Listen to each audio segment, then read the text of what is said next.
And welcome from Australia. Thanks for joining me for Authentic Leadership Being the Best Leader You Can Be. And I'm Mark Oliver, probably just seen that photo. I'm actually got about 20 years in the field of leadership in a civilian context.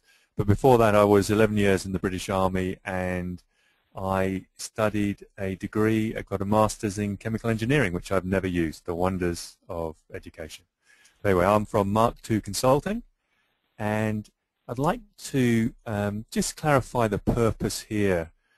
What I'm going to try to do is to help you to understand authentic, or what I'd like to call real leadership, in order to help you more consciously develop and practice it.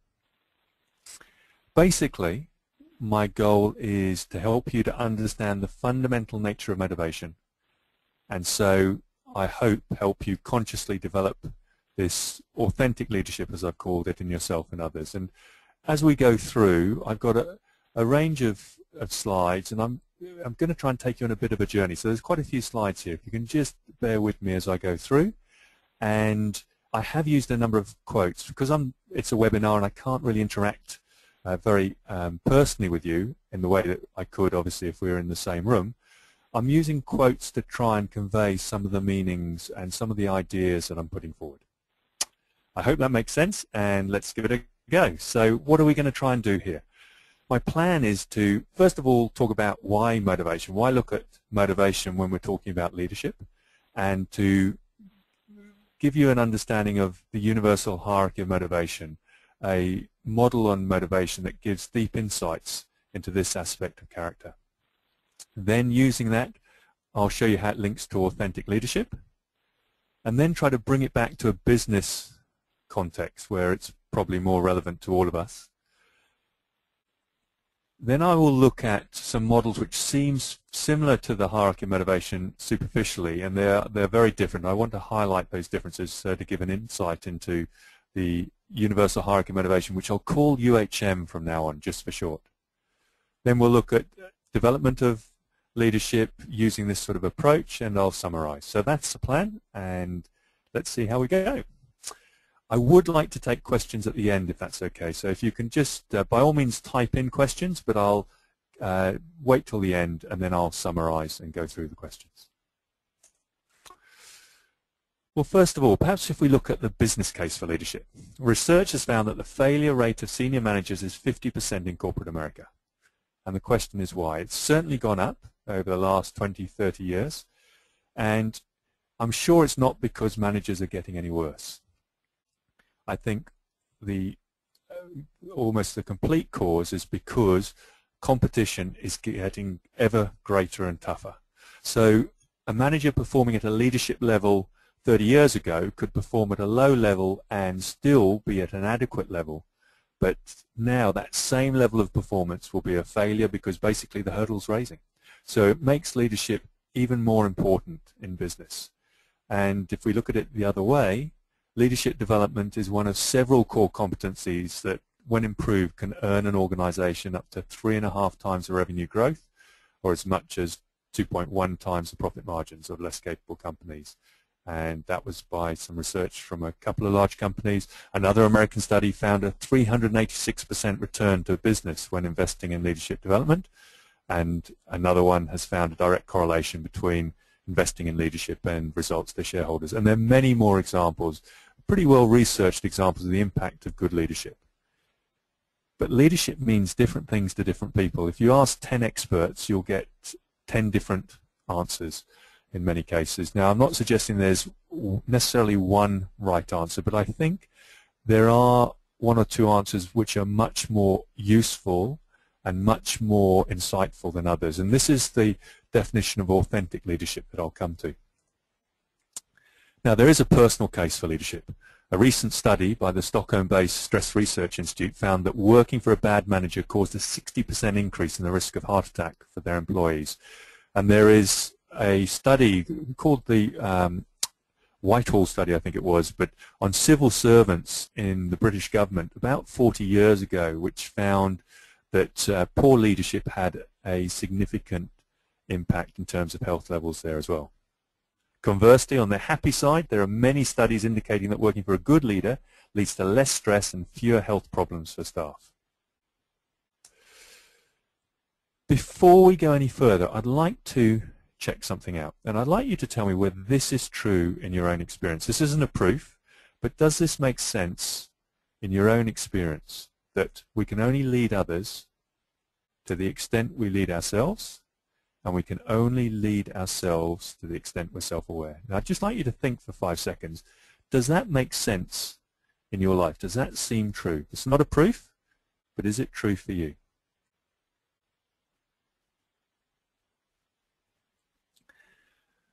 Now, I've asked probably tens of thousands of managers and employees from quite a few different countries, and certainly from a vast range of nationalities and ethnicities, and 99.99% say it's true for me. Now, if that is true, there are some consequences that we can't escape. So you can think of that as an iceberg, and a number of you, I'm sure, will have seen this sort of model before, where leading others is the bit we can see, and self-leadership is below the iceberg. We can never know somebody's self-leadership. We can just see the result of it, and even deeper is self-awareness. So if we want to make a substantive change or substantive understanding of leadership, then it would seem important to start where the majority of the iceberg is, the leadership iceberg in this case, and that would be around self-leadership and self-awareness. Now, if I take another perspective on that, we look at behavior or intention. Behavior clearly is a bit above the iceberg. It's what people say or do or don't say or do, and intention is a bit below. Now, a question for you. Which is more important, behavior or intention? I'd just like you to think about that for a few seconds, maybe 5 seconds.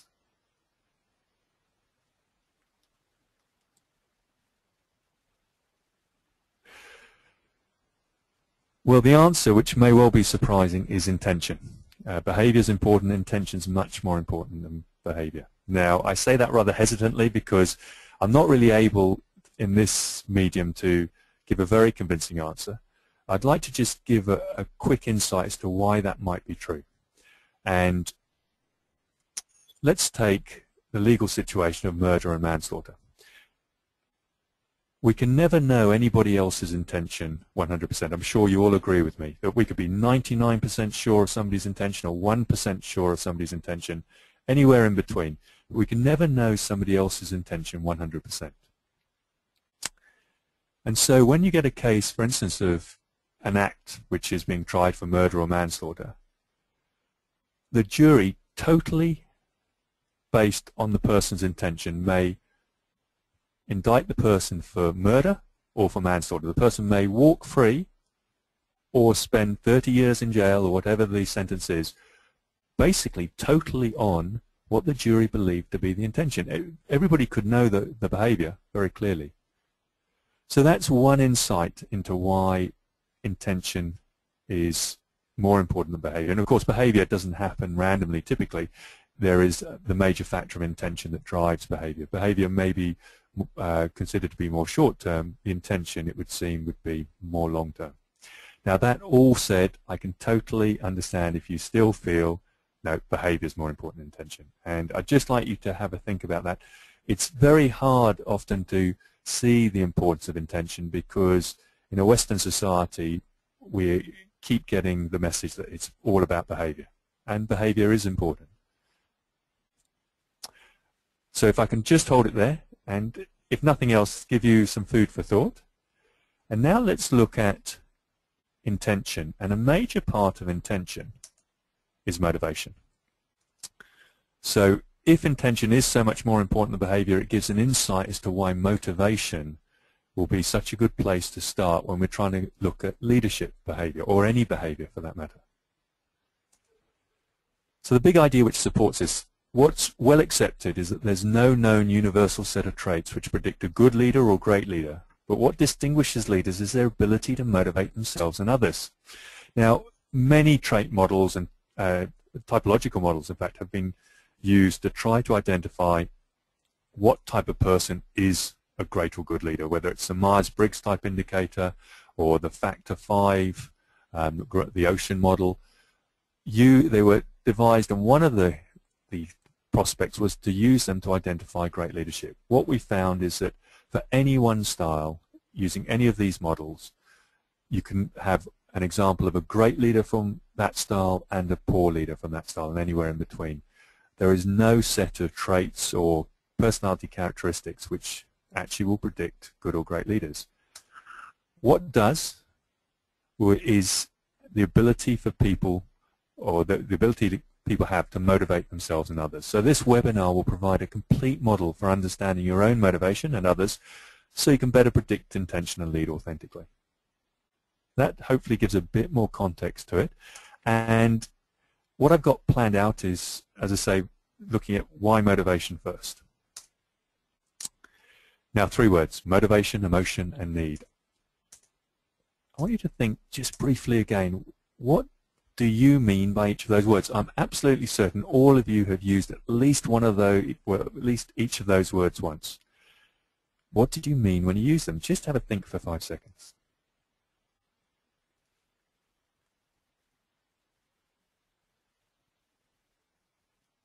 Well, here are the dictionary definitions. Emotions are strong feeling, joy, anger, or sadness, which are the 3 basic emotions. Motivation, a desire to do something, and need is something we require. So very simply, you can differentiate between a motivation and need by motivation you desire and need you require. And this gives an insight why it's so powerful to deal at the level of motivation in the mind, or the subconscious mind. Needs deeper in our psyche. That's fairly clear. So it's a deeper level in our psyche. And so at first thoughts, it would seem like the better place to work. But it's so deep in our psyche that there's not much we can do about it. And funnily enough, it doesn't affect us in so many ways, or certainly in so many ways that we can do much about. So motivation is higher up in our mind or our psyche. So it's still deep enough to have a major impact on our behavior, our thoughts and feelings, but it's shallow enough for us to have more impact on it and to actually moderate it in different ways. That's, in a summary, quickly an insight into why working at the level of motivation is best. The other thing is that we may or may not need something we want, but it's rare the other way around. So what does that mean? It means that motivation is much more extensive in our life than need. Let me give you an example. We may need transport, but we may want a Lamborghini, a bicycle, or we might want a Rolls Royce, or we might want a helicopter. Motivation is much more extensive in that way, and extensive in a way that we can do something about. And that gives, I hope, an insight as to why working at this level and having a good model at this level can help us so widely. And as I said earlier, not just in leadership. So this is a model. The model says that in the field of human experience, there are only 7 fundamental motivations. You can think of them as floors in a house. And at any one moment in time, we are at one of those levels of motivation. So there's no such thing as an unmotivated person. Just a person who's not motivated at the level we want them to be. Now, the bottom 3, survival, pleasure, or power, are selfish or self-focused. The next 3 are selfless. And the top 1 is self. You can think of it as selfishless. Now, as I just mentioned, there's no right or wrong, better or worse motivation. It's totally appropriate to be at the level of survival. If we didn't eat, we'd die and we wouldn't be able to do anything more. And this progression of motivations gives us a whole range of understandings in life. And let me give you a couple just to give you an initial taster of how helpful this can be. What's well accepted is there are 4 stages of brain development, clear stages where you can tell what age group the person is depending on the structure of their brain. There's a baby's brain, and when we're a baby, the main motivation, not surprisingly, is survival. There's an adolescent's brain, and when we become adolescent, the next 2 motivations which become very important are pleasure and power. We still have to eat, so as an adolescent we'll be going to survival as well, but much more around pleasure and power. And you see that with adolescents. And when we become adolescent, we become interested in sex, linked to pleasure. Or when we become adolescent, much more independent, linked to power. So for those of us who had children, and when they were very young, you could say, do that, and they'd go and do that. But when they get adolescent, you say, do that in exactly the same way, and they say no quite often. It's that expression of independence. Now, when we become adult, it's about spending more time at levels compassion, courage, and wisdom. Notice they are the selfless levels. And old age is linked to meaning. Now, I'm not saying that a child can't show compassion, or certainly an adolescent can't go higher. At any stage in life, all those levels are accessible. It's just that, depending on brain development, we are more likely to spend time at certain levels. So that gives a bit of an idea how it's linked to the science of the mind or the brain, and it has also been validated by neuroscience, which I'll come back to, or the basis of it. But let's look at something more real in our lives. Let's look at politics. What level is politics all about? Now, I'd just like you to think for another 5 seconds. Again, I have asked this question to tens of thousands of people around a number of countries in the world, certainly a whole range of nationalities and ethnicities, obviously both genders, and the answer is very consistent. It's power. It's an adolescent level. No wonder we see the behavior in politics we see. Now, I must say here, I'm not trying to be critical. Politics is a tough game. I'm just trying to really call the reality for what it is. So, I'm also not saying that there aren't politicians who, despite the environment, and what it is basically the political environment pulls people towards that level, the level of power, but there will be politicians who, despite that, stay above that level. And I think those are people we call great statesmen or stateswomen, as an example. It's just that because the environment's so much focused on power, it will get more people to that level. And you could argue that's probably not what we want to do when it comes to having people run our country.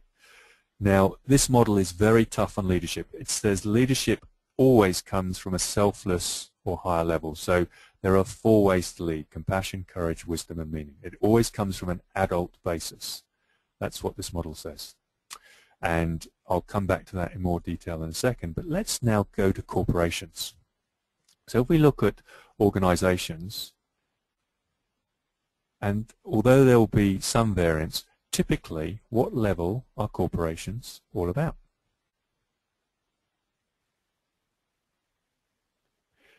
Now, occasionally some corporations are mentioned which are exceptions and not at this level, but the vast majority of people identify power. It's an adolescent level, and it's a level below leadership. So small people in organizations or corporations are at that level. There'll be a whole range of levels, and people move up and down, but it will tend to draw people so they spend more time at that level. Now, one of the things that you could predict straight from that is that corporations would know intuitively that they lack leadership, and therefore they would be very keen on running lots of leadership courses, and I think that's what we see. The danger is running a leadership course that isn't a leadership course. So, for instance, if I look at competitive sport and asked you what level is competitive sport about, I'm sure you'd say power as well. Notice when we typically become interested in competitive sport is in adolescence, and it's something that we often go on and enjoy in adulthood, and I personally love sport. It's just recognizing again what the environment is doing, what level it's at, because when we come to leadership, we often talk about leaders in sport, and this model suggests it's not a good place to find leadership. Of course, there will be leaders in sport, but it suggests that there aren't as many as we might imagine. And often corporations get a great sports person to come and talk about leadership, and this model would say that they're both talking about the same thing. They're both at level of power, but they're not talking about leadership. So there are some insights that this model potentially gives, and there are many more. I just talk maybe very quickly about the difference between typical Western psychology and what this model is predicting. Now, Western psychology typically says that we can only be selfish and there are only the bottom 3 levels of the house. and that there are 3 F's of motivation: feeding, fighting, and fun. And these 3 you can link directly to the bottom 3 levels. Feeding, of course, is survival, fun is pleasure, and fighting is power, is trying to gain control. This model says that the typical Western psychological approach is missing the key aspects of motivation, which are most important in many ways. You also may know, because I'm dealing with a very educated audience, you probably know that of Ekman's 3 fundamental emotions: sadness, anger, and joy. And again, you can see how they link directly to the bottom 3 levels. Sadness is linked to survival. It's typically about loss. It could be physical, mental, or emotional. Pleasure, of course, is linked to joy. And power is linked to anger. And this gives us a big insight into anger. When we become angry, it's always because we're either focused on getting something which we don't want to get, or we're at risk of getting something we don't want to get, physically, mentally, emotionally, or not getting something we do want to get, physically, mentally, emotionally. It's about control. It's a big insight into where people are. When they get angry, they're typically at the level of power, or when I get angry, I'm typically at the level of power. So there are a few questions, points that I wanted to make, and I see a number of questions come through, which I will look to answer as at the end. One big question, of course, is, does money motivate? And it is something that Dan Pink has answered very well. If you've seen any of his videos or any of his books, he's done a great job of answering that. This model gives a bit more insight into that, because Dan Pink's research, and I think the answer is a pretty good answer, is that money doesn't motivate for complex tasks. In fact, it probably distracts and causes lower performance, so big question marks about bonuses. Money would only motivate for simple, very manual tasks where people are given a certain physical thing to do, maybe dig a trench a meter at a time and they're paid per meter. But anything that's complex, money doesn't really motivate, and this model would tend to support that. You could take the understanding a bit further, because if I'm focused at the level of survival and money will give me the opportunity to survive, if I'm at risk in some way, then I might be motivated for the money. If I'm focused at the level of pleasure and I want more pleasure and money offers me the opportunity to get more pleasure, I might be motivated to make that money. And similarly at power, if I'm getting control, or I'm focused at control and power, and I want to achieve something and money will give me greater control or opportunity to control, I might be motivated at that level. So at the lower levels of motivation, that money may appear to motivate, according to this model, but at more complex situations, at higher levels of motivation, money becomes something that doesn't motivate. Is probably the simplest way to understand it as a principle. Let's keep going. So why the universal hierarchy of motivation helps? I've been trying to give some ideas, but basically it enables a better understanding and prediction of motivations, which is a key part of understanding intention. I'd like to give you an example, and this is an example where a search for money perhaps is motivating, where 2 men are looking for gold, which in Australia is called fossicking in the Australian desert. And it's hot and they get thirsty, so they decide to go back to their car to get some water. And as they're walking back, they pass a well and they think, well, maybe we can get some water from here. And they look inside and they can't see how deep the water is, so they get a stone and chuck it down, but they can't hear anything. They see a rock to the side, so they pick up this big rock, throw it down and listen, but still can't hear anything. They're thinking, well, it must be very deep. And they're just about to walk off thinking they can't get the water when they see a large wooden beam. They think, well, if there's any water, if we chuck that down, we're going to hear. So they grab the ends of the beam, they drag it along, and they chuck it down the well, and no sound. So they think, well, it's far too deep to do anything with. So they start to walk back, and they just turn around, starting to walk back, when a little white goat comes running past them, jumps on the side of the well, stops for a moment, and then dives straight in. And the 2 of them are scratching their heads, wondering what happened there. When a farmer walks up to them and says, anybody seen my white goat? They say, well, funny you should say that. A goat's just run up and dived into that well. And the farmer went, no, no, couldn't have been my goat. My goat was tied to a railway sleeper. Now, in that hopefully slightly amusing story, we can see how we can understand motivation. Let's take the goat. Presumably animals have motivations. And let's just look at the three bottom levels. Let's assume the goat tied to this railway sleeper was eating some grass merrily to the side or resting under a tree in the shade. So probably at the level of pleasure. Suddenly it finds itself being pulled somewhere, it doesn't know where, but it's pulled away from where it wants to be.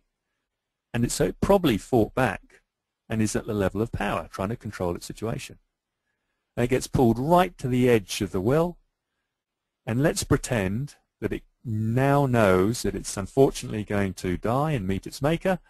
Then it might be at the level of survival. So it gives us a basis for actually understanding this very important part of all humans and perhaps animals, but important part, which is intention, and giving us a clarity so we can talk about it and therefore start doing things that make some benefit in our lives. So to understand the nature of leadership, we must first understand human nature, and I like the way Erasmus said it. He said you must acquire the best knowledge first, and without delay. It's the height of madness to learn what you later will have to unlearn. And this model is well validated now. It's not Maslow's, and I'll come back to this later. It does look a bit like it. There's a superficial similarity, but it's very different. So let's now look at authentic leadership, which is really at the main part of this presentation. It's relatively easy to produce a leadership model that works in a certain situation or in one culture, but we want to be prepared to lead successfully anywhere in the world, in any culture, especially in this modern day and age. So it's very important to have a model that cuts at a deep level of the psyche, below gender, ethnicity, nationality or culture, and that's what the UHM does. So let's go to authentic leadership. And the iceberg, which I showed earlier, suggests that we can only lead to the extent we're self-aware, and the best sign we're self-aware is when we lead authentically. Now, perhaps defining authentic more simply, we can use Oscar Wilde's words. He said, "Be yourself, everyone else is already taken." Before I go on to examples of authentic leadership, I just want to talk about bullies and power. Bullies are fixated at the level of power. It's a blockage at the level of power, and that's the issue. There's nothing wrong with any level. It's very important to have power in our life and pleasure in our life, even as an adult, and of course we've got to eat. But if we get blocked at a level, then it becomes a very big issue in our life and affects typically those around us. And bullies are blocked at the level of power. There's a nice way to understand what's happening. Notice when it starts in life. It starts typically in adolescence, and if a bully continues to bully into adulthood, it's a sign they've never grown up, never matured, because this model gives an insight into maturity. The greater the time we spend in the adult levels, the more mature we tend to be. I did hear a psychologist talking about bullies, saying that not only do bullies obviously and unfortunately hurt their victims, but they also hurt themselves. And he said the research shows that by the time bullies are 23, one has been imprisoned and the other two have become politicians. Now the second bit is a joke, but the first bit is real, that certainly in Australia, by the time bullies reach 23, one of them has already been imprisoned.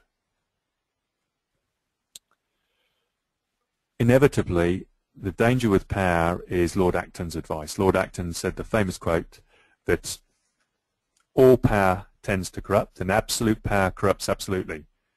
A lot of people don't realize his third line straight after that. He said, very few great men are good men.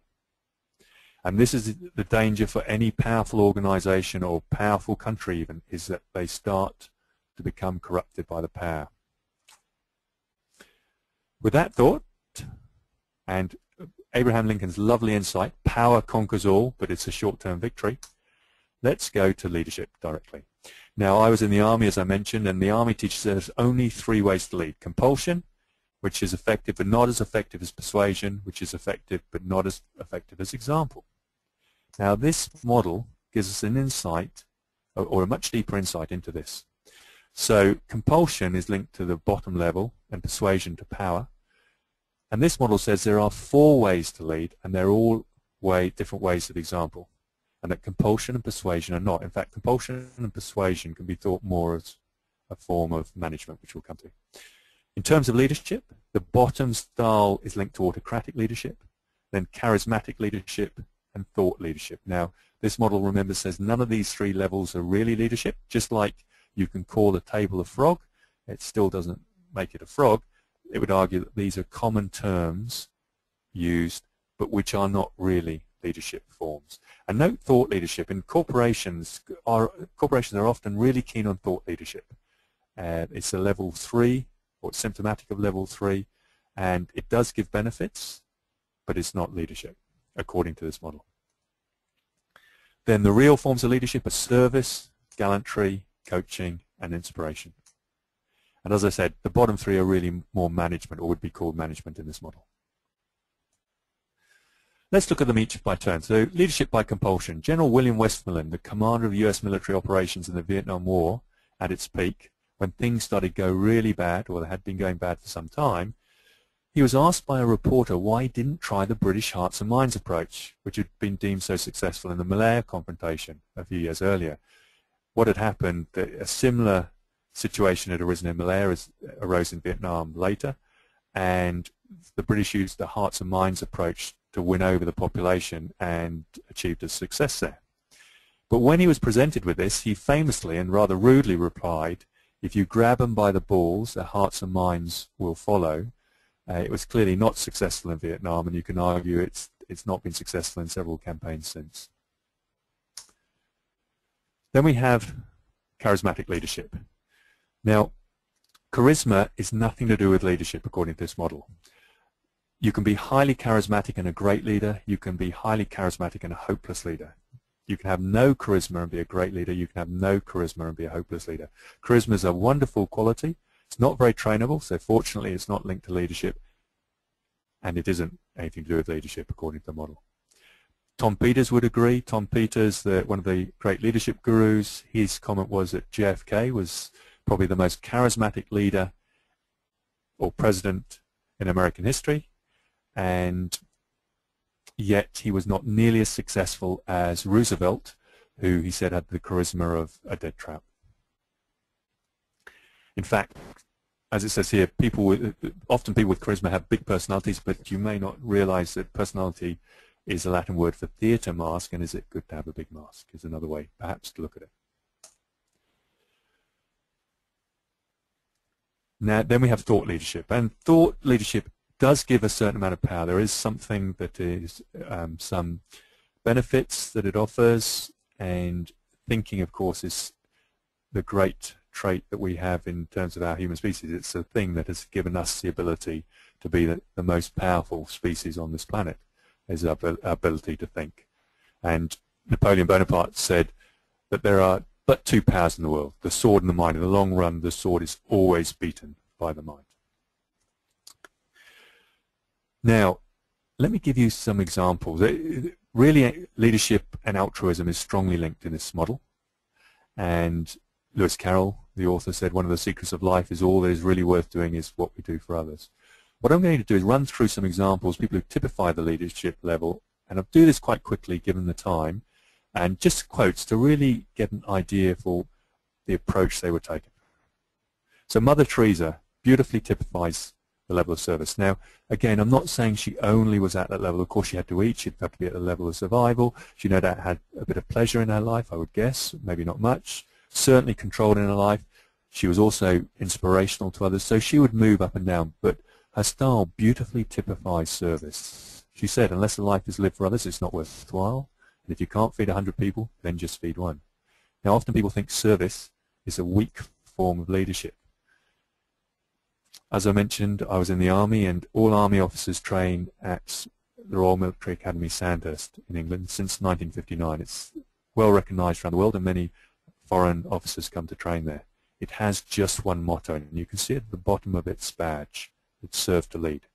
The Army teach that service is the way to lead. The wonderful peace activist Norman Ryder said, I've met a few people who've had to change their jobs in order to change lives, but I've met many more people who've merely had to change their motive to service in order to change their lives. So service is quite life-changing in many ways. Let's go to the next level. Gallantry. Not so relevant in corporates, although if whistleblowers often show great gallantry at great risk to themselves and often become unemployable in the process. And if you stand up to a bully, for your own sake, that's very appropriate, and that's typically level 3, level of power. Standing up for a bully to protect somebody else is often another good example of gallantry, level 5. This guy here you probably will never have heard of, Captain Lawrence Oates. He was an explorer, and he went with Scott of the Antarctic on the 1912 expedition to reach the South Pole first. Scott failed. He was an English explorer. He failed. Amundsen, the Norwegian explorer, got there first, probably because Scott used ponies, a very strange choice in the Antarctic, and they all died, whereas Amundsen used huskies. So they were demoralized and then had to return, pulling their sledges, as all the horses had died. But this guy, Captain Lawrence Oates, had damaged his leg, and he was holding them all back because he could only walk very slowly. And he knew, everybody knew they'd all die if they stayed with him, but they refused to leave him. So one night, when they pitched tent in a roaring gale, he said, I'm just going outside, and I may be some time. And he walked out to his death. A very strong example of leadership by gallantry. Now, it isn't always conscious, and even youngsters can show great gallantry and courage. There's an example of a 13-year-old who was a non-swimmer, as it happened, Jordan Rice, in the Queensland floods. He was stuck with his mother and his younger brother, Blake, in a torrent, in a river, in their car. And nobody could reach them until finally 2 guys turned up, tied a rope to a truck, and then swam out. And as they swam out to get them, they came first to Jordan. And Jordan was just hanging on. He was a non-swimmer, as I mentioned. But he said to them, no, don't grab me. Get my brother first, Blake. So they moved over, got hold of Blake, and pulled him back to safety. By the time they were able to get back out, Jordan couldn't hang on anymore. He was washed away by the force of the tide and tragically died. And his mother let go to try and to save him, and she died too. So a tragic example, but an example of a youngster showing just tremendous gallantry. I'm conscious also that I've just shown male examples. Some of the best examples are often female in terms of gallantry. And there's Anna Politkovskaya, Veronica Guerin come straight to mind, both journalists, one a Russian journalist who kept reporting on the atrocities that she believed Putin was doing. Despite many death threats, she continued and then was assassinated on Putin's birthday. Veronica Guerin was an Irish reporter who reported on the crime lords in Ireland who was causing a massive drug problem and a lot of social problems. And she again got a range of death threats until she finally was assassinated, but she continued until then. It's quite amazing the courage that people show. Let's now go maybe to a less somber aspect, to coaching, and Socrates is a great example. And if you look at some of his quotes, the unexamined life is not worth living, know thyself, which comes straight back to what we're talking about here. And one thing only I know, that is that I know nothing. Now, coaching is the most skill-based and therefore most trainable of the 4 types of leadership. And let's go probably to the least trainable one. Certainly with gallantry, the least trainable one would be inspiration. And Gandhi is a wonderful example here. He said, you must be the change you wish to see in the world. It is pure example, this leadership, and doesn't take any skill. And that can be seen through later in his life when he was holding audiences, was in the tradition, very much in the Indian tradition. And a mother came up to him to ask for advice with a son, and she said, Gandhi, my son eats too much sugar. Can you stop him? And Gandhi said, yep, bring him back in 2 weeks' time. So 2 weeks later, she came back with her son and she said, here, Gandhi, here's my son. 2 weeks ago, you said you'd stop him eating sugar. And he took the son to one side, looked him straight in the eyes and said, stop eating sugar. And then passed him back to his mother. And the mother went, but Gandhi, thank you very much. But if that's all you're going to do, why didn't you tell him that 2 weeks ago? And Gandhi said, 2 weeks ago, I was eating sugar. I think there's something very powerful about example. This model provides a map to understand and predict almost any human aspect. For instance, Gallup conducted a global research in 2012 on what followers require from leaders. These are around the world and 4 common things. They will show me you care, speak the truth, keep me secure, give me hope. And of course, these map directly to the highest levels. Show me you care, keep me secure, speak the truth, and give me hope. We're not human doings. We are, of course, human beings. It can be easy to forget that at times. Let's look at the commercial relevance, business leadership, because having shown you all these great leaders, it's totally understandable you go, but Mark, they're all great leaders. What relevance does that have to business? Well, this model says that it will predict in any situation. Who has heard of the book Good to Great by Jim Collins? It's a few years old now, but in it he identified companies that had gone from good to great. And these were companies that had at least 15 years of average or below average stock performance, followed by at least 15 years of at least 3 times stock performance. So it's a major change.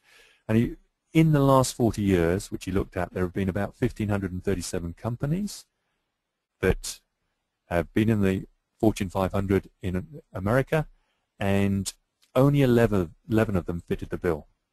And then he looked at what were their characteristics, and the first one was leadership. They all had the same type of leader. But it wasn't the bold and brash leaders that we often hear about in business magazines. None of their companies have done so well. Jack Welch's, Lee Iacocca's, Al Dunlop's, none of those companies have done nearly as well as these companies. And that's just financially, let alone any of the other measures. And each of these 11 companies had a very different, had the same type of leader, but very different to the Jack Welch's and the Lee Iacocca's, etc.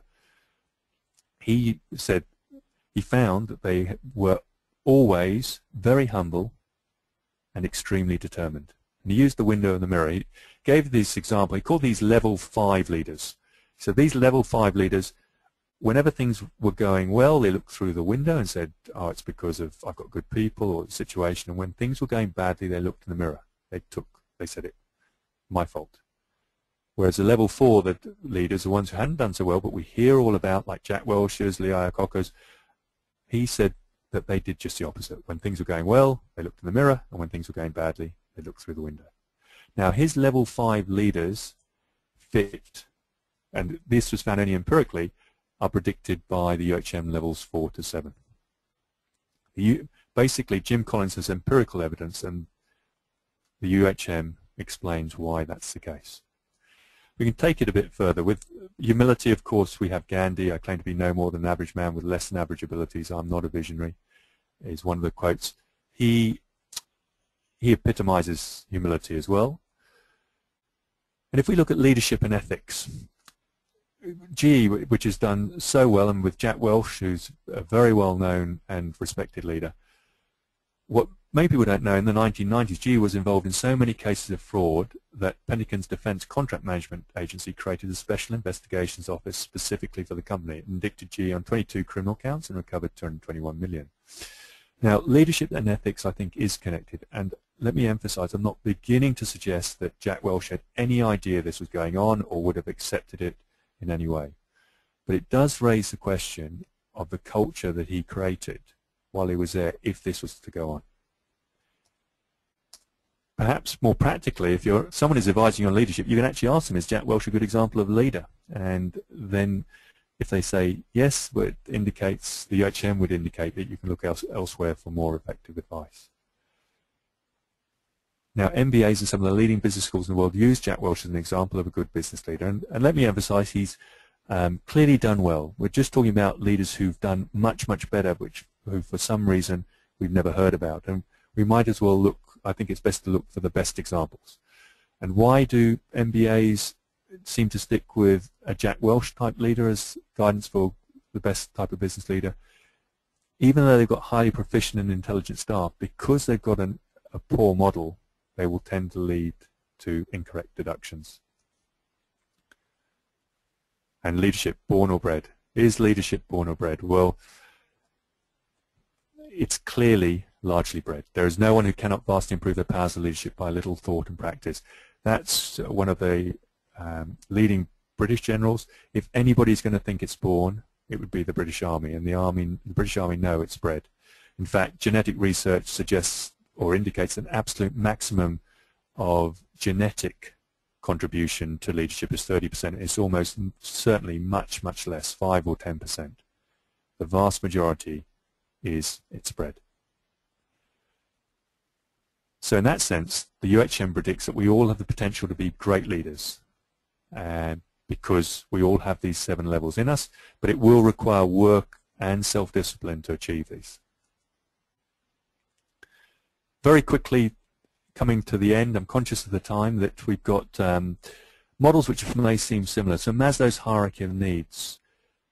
As I mentioned, the motivational hierarchy actually ties into a higher level of the subconscious mind than the needs level in our mind. And the UHM is different because, for one, it's supported by the latest neuroscience. If you look down the serials at number 1 there, it's I've talked about it being shallow enough to do something about in our psyche, which is different to needs and more extensive than needs. Also, serial 3, the UHM is a 3-dimensional holographic model, whereas Maslow's is a 2-dimensional structured levels model, which is a very different approach. And the UHM is a dynamic model. People can go from, don't have to go up sequentially up the levels. We may jump from one level to, say, power, to another level, courage. We can miss out levels as we move around.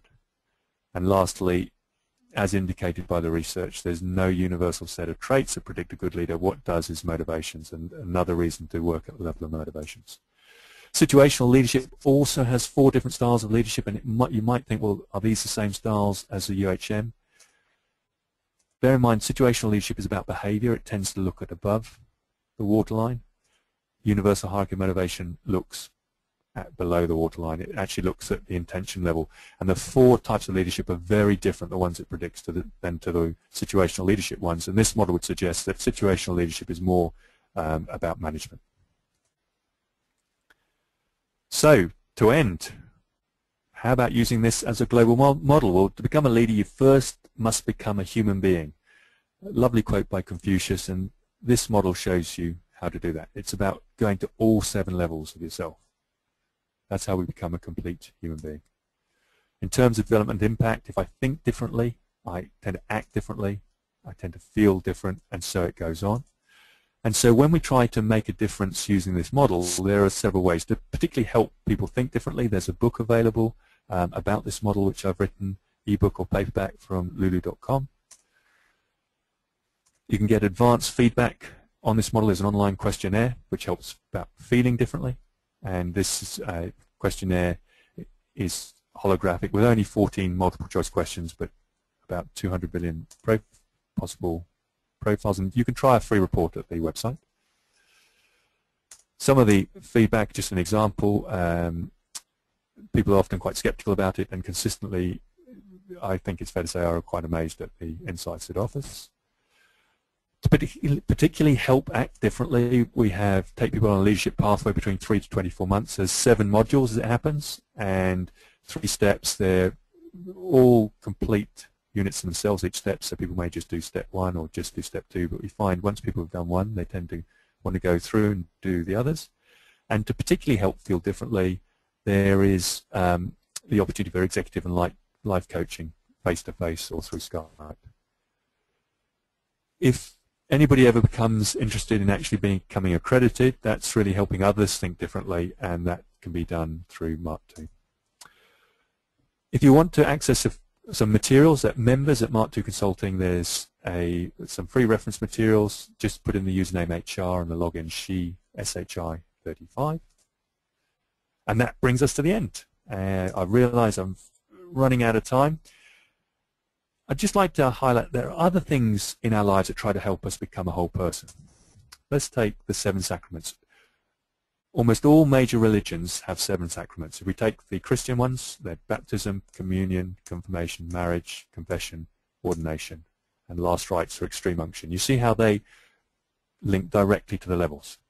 So you can argue that one of the things religion is trying to do is to help us become more mature by taking us up the levels, helping us spend more time at the higher levels of motivation.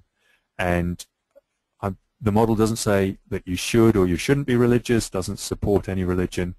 It's, I think, whether we're religious or not, it's very much a personal choice we all make, and we all make an assessment of whether religion helps or hinders. But just in terms of understanding that other things out there are still trying to get us to become more mature is, I think, another sign of the richness of this model. In technical terms, for those of you who know typologies quite well, it is a holographic integration of the 4 Jungian functions and the 7 chakras, which explains both the why of motivation and the what of preference. But I'm quite conscious I've given you a huge amount of information. I've dived through a whole range of stuff, and I think I might hold it there and go to questions.